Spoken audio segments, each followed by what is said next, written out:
요한복음 14장 25절에서 31절까지 말씀을 다 같이 봉독하시겠습니다. 내가 아직 너희와 함께 있어서 이 말을 너희에게 하였거니와 보혜사 곧 아버지께서 내 이름으로 보내실 성령 그가 너희에게 모든 것을 가르치고 내가 너희에게 말한 모든 것을 생각나게 하리라. 평안을 너희에게 끼치노니 곧 나의 평안을 너희에게 주노라. 내가 너희에게 주는 것은 세상이 주는 것과 같지 아니하니라. 너희는 마음에 근심하지도 말고 두려워하지도 말라. 내가 갔다가 너희에게로 온다 하는 말을 너희가 들었나니 나를 사랑하였더라면 내가 아버지께로 감을 기뻐하였으리라. 아버지는 나보다 크심이라. 이제 일이 일어나기 전에 너희에게 말한 것은 일이 일어날 때에 너희로 믿게 하려 함이라. 이후에는 내가 너희와 말을 많이 하지 아니하리니 이 세상에 임금이 오겠습니다. 그러나 그는 내게 관계할 것이 없으니 오직 내가 아버지를 사랑하는 것과 아버지께서 명하신 대로 행하는 것을 세상이 알게 하려 함이로라. 일어나라 여기를 떠나자 하시니라. 아멘.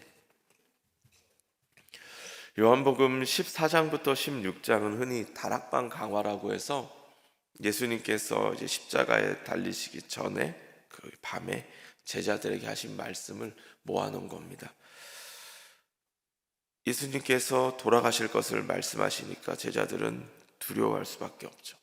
떡과 포도주를 가지고 유월절 만찬을 하시면서 또 그게 예수님의 살, 예수님의 피라고 말씀하시니까 예수님의 죽음이 더 한층 더 가깝게 다가왔을 겁니다. 가룟 유다가 배신할 것도 말씀하시고 베드로가 예수님 부인할 것도 말씀하시고, 그러니까 이 모든 상황들이 제자들을 두려움으로 몰고 가기에 걱정하게 만들기에 충분했을 겁니다. 그래서 본문 27절을 보면 예수님은 제자들에게 너희는 마음에 근심하지도 말고 두려워하지도 말라라고 말씀하셨던 것을 볼 수 있습니다. 여기서 우리가 먼저 생각해 볼 건 소중한 것을 잃어버리는 건 가슴 아픈 일이고요, 두려운 일이라는 거죠. 예수님께서 제자들에게 두려워하지 말라고 말씀하셨습니다. 그들이 두려워하고 있으니까요. 그들이 근심하고 있으니까요. 근심하지 말라, 두려워하지 말라. 이 말을 들었다고 제자들이 두려워하지 않는 게 아니죠. 제자들은 두려워할 겁니다. 그리고 무서워할 겁니다. 근데 뭐가 그렇게 무서울까요? 제자들의 입장에서 제자들은 뭐가 무서울까요? 뭐가 두려울까요? 일단은 사랑하는 예수님이 자신들의 곁을 떠나신다니까요. 사랑하는 예수님이 죽으신다고 하니까 일단은 그게 무섭고 그게 두렵겠죠. 그게 걱정이 될 겁니다. 사랑하는 분이 떠나신다. 그런데 이분은 보통 분이 아니라요, 자신들의 모든 것을 버리고 따랐던 분입니다. 예수님이 어떤 나라를 만드실 거로 생각했습니다. 모든 사람이 기대하는 나라입니다. 성경이 약속하고 있는 나라입니다. 그런 나라가 올 것이라고 생각했는데 그런 나라가 오는 게 아니라 그분이 돌아가신다고 하니까 이게 두렵겠죠. 또한 생각을 해보면 왜 직장도 버리고 예수님을 따랐죠? 예수님의 나라가 임하면 한 자리 차지할 거라고 생각해서요. 그러니까 자신의 원하던 것들이 사라지니까 또 그게 걱정이 되죠. 이게 3년이나 따랐는데 그걸 다 버린다고 하니까요. 여러분, 제자들만 그런 게 아니라 사실 우리 모두에게도 그런 두려워하는 것들이 있습니다. 우리 중에 어떤 분들은 죽음을 두려워하는 분이 계시죠. 어떤 죽음에 대한 두려움들, 혹은 죽음 이후에 대해서, 물론 이 자리에 계신 모든 분들은 별로 그 이후에 대해서는 두려워하지는 않을 것 같습니다. 죽으면 천국인 걸 모두 믿으시는 분들이 여기 계실 테니까 별로 그건 두려워하지 않겠죠. 하지만 죽는 그 자체는 두려울 수 있겠죠. 또 육신의 어떤 고통이 두려울 수도 있고요, 사람들에게 버림받을 것에 대한 두려움도 있을 수 있습니다. 하나님께 버림받는 것에 대한 두려움, 사람에게 버림받는 것에 대한 두려움, 혹은 소중한 것을 잃어버릴 것, 사람을 잃어버리는 것, 명예를 잃어버리는 것, 혹은 돈을 잃어버리는 것, 직장을 잃어버리는 것. 이 모든 게 사실 우리에게는 피하고 싶은 일들입니다. 무서운 일이고요, 두려움을 가져다주는 일들이고요. 제자들이 두려워했던 것처럼, 근심했던 것처럼 우리도 그럴 수 있습니다. 그 정도는 아니어도요, 걱정은 할 수 있습니다. 믿었던 사람이 배신했을 때, 혹은 사랑하는 사람이 곁을 떠날 때, 혹은 평생 직장이라고 생각했는데 하루아침에 실직하게 되었을 때, 이 모든 것들이 가슴 아프지 않을 사람, 그냥 아 그래 그럴 수 있어 라고 생각할 사람은 별로 없을 겁니다. 그 모든 일들은 사실 힘든 일입니다. 그래서 제자들도 두려워했고, 그래서 제자들은 흔들렸습니다. 믿음에서 떠나기도 했고요, 예수님을 버리고 도망갔고, 모른다고 부인하기도 했습니다. 그런데 그게 끝이 아니죠. 예수님은요 다시 살아나셨습니다. 다시 살아나셔가지고 제자들에게 나타나셨습니다. 그런데도 여전히 제자들은 두려움 속에 있고, 여전히 제자들은 방황합니다. 요한복음 21장을 보면 예수님이 이런 말씀을 미리 하셨고 부활하신 다음에 나타나셨는데, 요한복음 21장 그 나중을 보면 제자들은 또 여전히 물고기 잡으러 가는 걸 볼 수 있습니다. 난 물고기나 잡으러 갈래 이러면서요. 다른 제자들도 베드로를 따라갔습니다. 근데 그 부활하신 예수님을 만났는데도 여전히 흔들렸던 사람들이죠. 우리도 그럴 수 있지 않겠습니까? 제자들은 3년이나 예수님을 따라다녔고 기적도 봤습니다. 진짜 능력도 나타났던 사람들입니다. 그런 사람들도요, 예수님께 직강을 3년이나 들었던 사람들도 흔들리는데, 우리도 사실 어려운 일이 생기면 내가 소중하게 생각했던 것들이 나를 떠나거나 잃어버릴 것처럼 생각이 되면 우리도 그렇게 흔들릴 수 있다는 겁니다. 예수님은요 제자들이 그렇게 될 걸 아셨으니까 그들에게 미리 말씀하시는 걸 볼 수 있습니다. 무서워할 걸 알기에, 두려워할 걸 알기에, 지금 제자들이 어떤 마음인 줄 알기 때문에 얘들아 두려워하지 말어, 얘들아 근심하지 말어, 내가 너에게 평안을 줄 거야, 이렇게 말씀하고 계시는 거죠. 똑같이 오늘 우리에게도 예수님은 오셔서 말씀하십니다. 평안을 주노라. 세상이 주는 것과 다른 평안을 너희에게 주노라. 그러니 마음에 근심하지 말고 두려워하지도 말아라. 오늘 설교 제목을 제가 말씀 안 드리고 설교를 시작했는데요, 설교 제목은 이겁니다. 오늘 나는 평안합니까? 여러분 오늘 평안하신가요? 아유 감사합니다. 아멘이라고 하시니까 설교할 게 없습니다. 평안하신데 설교할 게 뭐가 있을까요? 그런데 혹시라도 우리 중에 어떤 분들 마음이 불안하고 마음에 근심이 있는 분들, 소중한 것을 잃어버릴 것에 대한, 아니 실제로 잃어버린 건 아닌데 잃어버릴지도 모른다는 불안, 걱정, 염려, 혹은 우리 중에 어떤 분들은 실제로 잃어버려서 마음 아파하는 분들이 계시다면, 일단 첫 번째로 기억할 건 그건 이상한 게 아니라는 겁니다. 그건 당연한 겁니다. 예수님이 제자들을 향해서 두려움아 떠나가라 말씀하시지 않았죠. 마귀야 너의 뒤로 물러가라 말씀하지 않았습니다. 무엇을 말씀하셨죠? 제자들에게 너희에게 평안을 줄 테니 근심하지 말아라, 무서워하지 말아라, 두려워하지 말아라. 예수님은 그렇게 말씀하셨습니다. 여러분이 어떤 삶에 있든지, 여러분이 무언가에 대한 두려움에 있다면, 걱정 가운데 있다면, 근심 가운데 있다면, 예수님이 먼저 하시는 것은 여러분에게 두려워하지 마, 내가 너희에게 평안을 줄 거야, 이것을 기억하셨으면 좋겠습니다. 그건 이상한 게 아니라요, 그건 당연한 겁니다. 그런데 두 번째입니다. 그 다음으로 예수님은요 포기하지 않으신다는 겁니다. 우리는 두려운 일이 생기면, 무서운 일이 생기면 그 생각 속에 갇혀가지고 때로는 포기해버립니다. 소중한 것을 잃어버리면 그 잃어버린 것에 대하여서 그래 잃어버릴 수 있습니다. 떠날 수 있습니다. 사람이니까 배신할 수도 있고요, 사람이니까 실망시킬 수도 있습니다. 그런데 그게 당연한 걸 알지만 우리는 너무 거기에 매입니다. 언젠가는 떠날 거라는 걸 알았지만 떠나면 우리는 아파합니다. 우리는 낙심하고요, 우리는 주저앉습니다. 때로는 더 이상 한 발자국도 나가지 못하고 제자리에 머물기도 합니다. 그게 우리입니다. 제자들이요 부활하신 예수님을 만났지 않습니까? 다시 살아났다고 기뻐했잖아요. 그런데 여전히 방황합니다. 자신이 잘못한 게 있어서, 자신이 예수님을 버린 게 있어서, 자신이 예수님을 모른다고 부인한 게 있어서, 아니 여전히 그들을 향하여 살기 등등한 사람들이 있어서 그들은 여전히 방황합니다. 하지만 예수님은 포기하지 않습니다. 예수님은요, 그래서 제자들이 물고기를 잡으러 간 그 자리에 쫓아가셨습니다. 그래서 그들을 만나주셨습니다.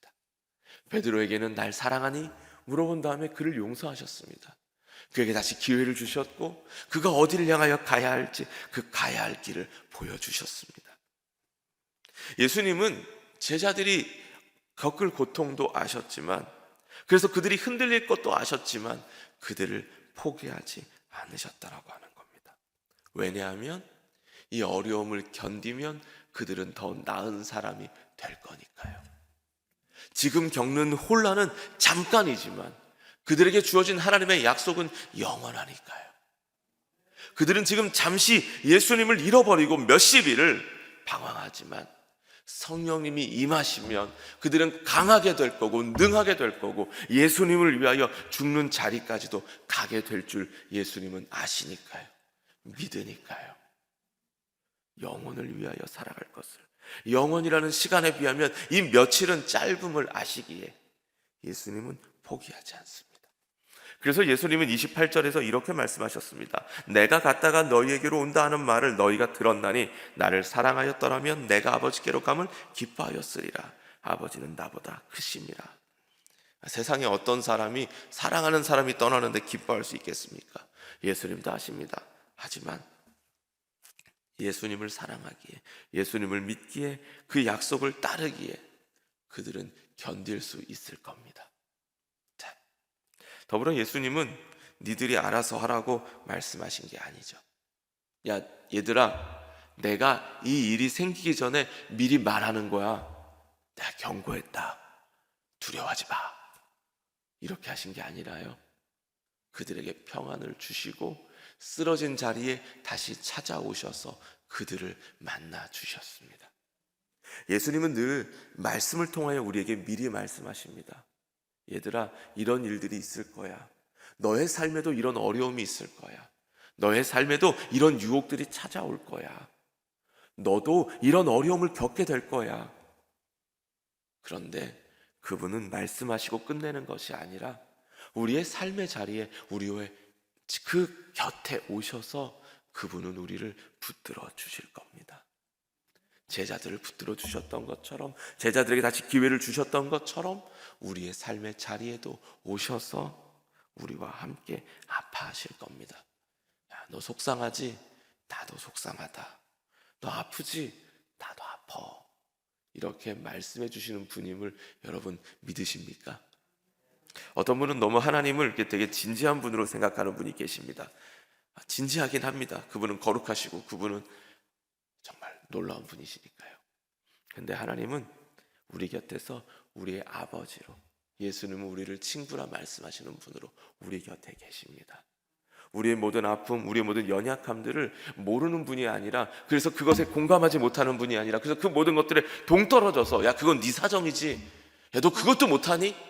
그러는 분이 아니라 우리의 연약함을 아시기에 우리의 연약함을 위하여서 기도하시는 분이십니다.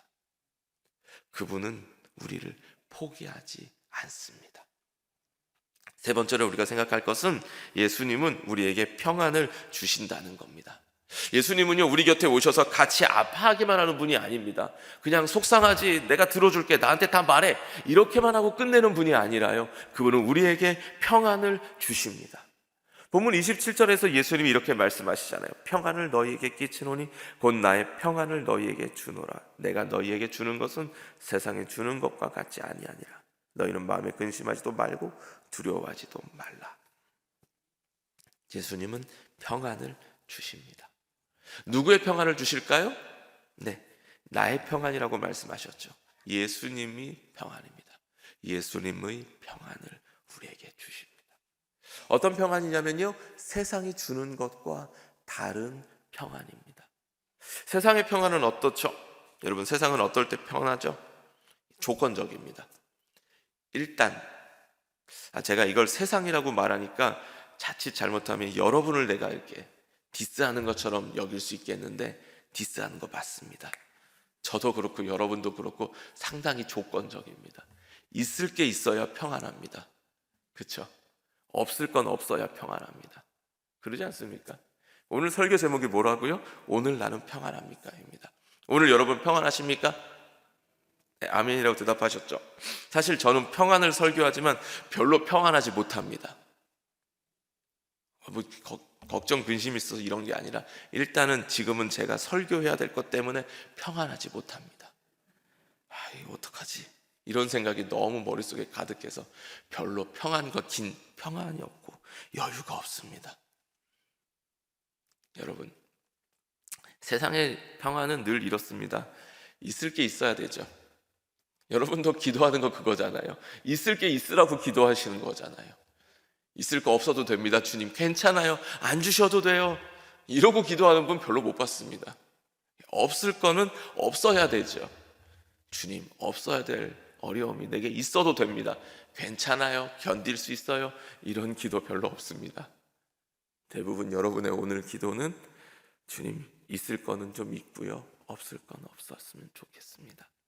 저도 그렇게 기도할 겁니다. 그런데 예수님이 주시는 평안은 조건적이지 않습니다.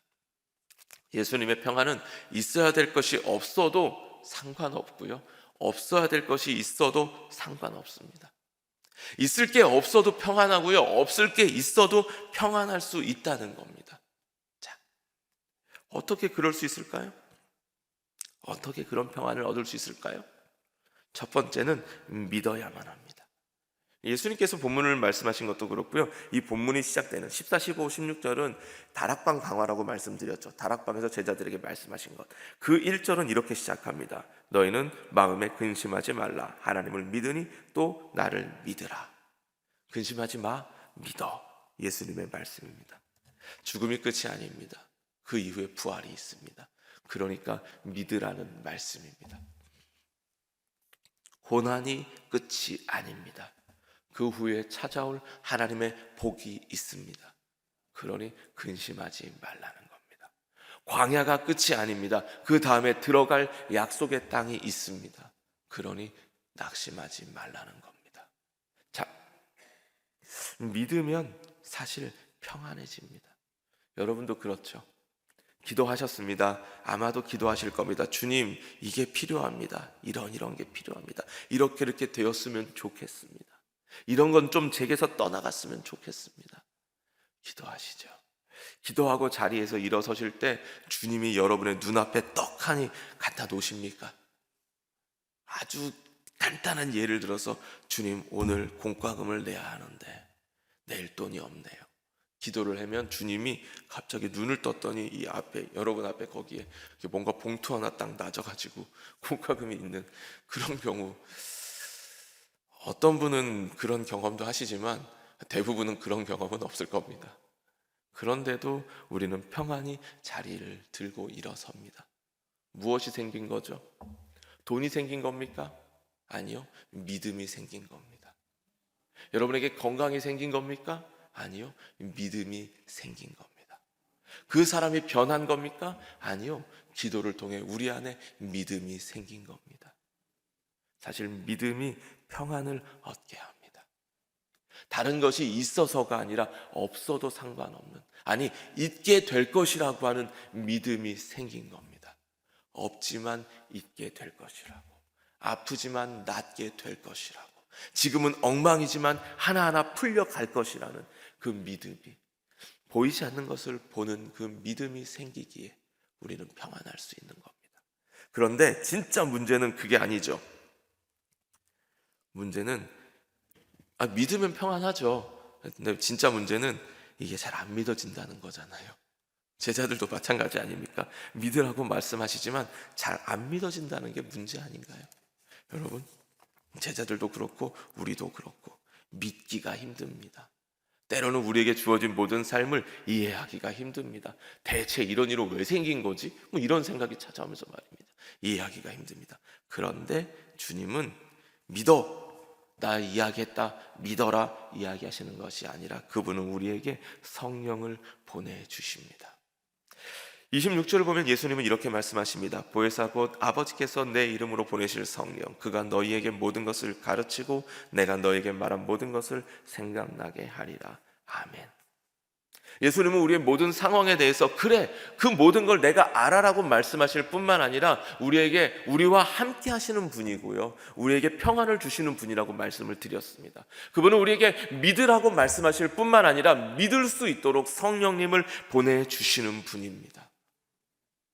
믿음이 여러분만의 싸움이 아니라 여러분 곁에서 여러분을 돕는 분이 계시다라고 하는 겁니다. 믿게 하시는 분이, 하나님의 말씀을 생각나게 하시는 분이 계시다고 하는 겁니다. 문제 앞에서 그 문제를 바라보면서 우리는 계속해서 그 문제만을 생각할지 모르겠습니다. 계속해서 우리의 마음을 힘들게 하는 사람들만 생각할지 모르겠습니다. 그 답답한 환경만 볼지 모르겠습니다. 그런데 성령님이 우리의 마음 어느 한 구석에선가는 하나님의 말씀을 떠올리게 하십니다. 들었던 말씀을, 읽었던 말씀을, 묵상했던 말씀을 붙잡게 하십니다. 사실 우리는 그 힘으로 살아갑니다. 예수님이 오늘 우리가 읽은 말씀은 사실 성령님에 대한 부분입니다. 보혜사 성령님을 우리에게 주시기 위해서 미리 말씀하시는 부분입니다. 예수님은 제자들과 이 땅에 계시는 동안 육신으로만 거할 수밖에 없었습니다. 예수님은 한 분이신데 예수님은 모든 사람이 필요하잖아요. 예수님은 하늘로 가시지만 그분은 성령을 보내주실 겁니다. 그래서 그분은 여러분 한 사람 한 사람이 어디에 있든 그 모든 곳에 함께 하실 수 있습니다. 예수님은 독점이 아닙니다. 모두가 예수님과 함께 할 수 있습니다. 성령님을 통하여서요. 그러므로 오히려 예수님의 말씀처럼 예수님이 가시는 것이 여러분에게는 더 유익입니다. 그 모든 것들을 안다면 오히려 더 기뻐할 수 있는 겁니다.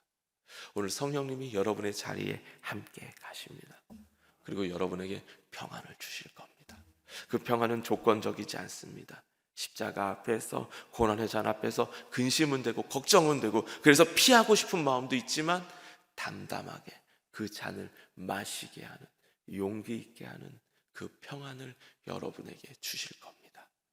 어쩌면 우리의 삶의 문제는 그대로일지 모르겠습니다.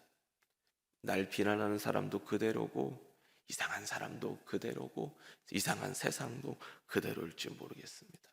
어쩌면 몇 번씩이든 떠나고 싶은 그 자리에 주님은 계속해서 머물게 하시고 머물게 하시고 머물게 하실지도 모르겠습니다. 그렇지만 우리가 그 모든 것들에 대하여서 버럭하고 화를 내거나 낙심하고 주저앉거나 포기해버리는 것이, 포기하지 않는 이유는 하나님이 우리에게 평안을 주시기 때문입니다. 물론 눈앞에 얼굴을 보면 좀 마음이 불편해질 수는 있습니다. 그러나 여러분이 다시 기도의 자리로 나올 때 주님은 여러분에게 평안을 주실 겁니다. 물론 해야 될 그 모든 상황 앞에서 여러분은 머뭇거릴지도 모르겠습니다. 그러나 그 순간 주님을 바라보고 기도할 때 주님은 여러분에게 평안을 주시고 이겨내게 하실 겁니다.